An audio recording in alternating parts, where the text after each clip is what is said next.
اكتر كابل غير متوافقين في المحيط. الانثى طولها 2 متر والذكر 2 سم. يخرب بيتك فضحتنا. يا ترى مين الكائن ده وايه كل اسراره، والذكر والانثى عايشين ازاي مع بعض؟ واسمع القصه.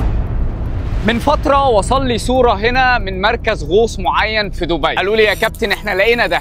ايه ده؟ انه البلانكت اوكتوبوس او الاخطبوط ذو العباءه او ذو البطانيه. اسمه العلمي تريم اوكتوبوس، وفي منه 4 انواع. اكتر نوع منتشر منه اسمه تريم اوكتوبوس فايوليشنز، ويا رب اكون بقولها صح. بتعيش في المناطق الاستوائيه والشبه الاستوائيه، في المحيط الهندي والمحيط الهادي والمحيط الاطلسي. المناطق دي بتبقى مشهوره بالشعب المرجانيه، فبتكون مصدر غذاء كويس لكتير من الكائنات، ومن ضمنها البلانكت اوكتوبوس. الذكور هي أصغر الأخطبوطات الناضجة جنسياً على وجه الأرض، والإناث هي المسيطرة في المياه المفتوحة. طب ليه اتسمت كده؟ وإيه هي طبيعة جسمه؟ البلانكت أو العباءة دي عبارة عن نسيج شبكي معمول من غشاء جيلاتيني دقيق جداً، طولها لما بيتفرد 2 متر. موجود بس عند الإناث، وبتستخدمه كآلية دفاعية بأكتر من طريقة. أول ما تحس بتهديد تنشر شبكتها اللي فيها خيوط لامعة بتلعلع كده. كمان تقدر تفصل أجزاء من الشبكة تشتت انتباه المفترس، يتلهى في الغطاء وتهرب هي. بتساعدها كمان في خاصية الدفع النفاث،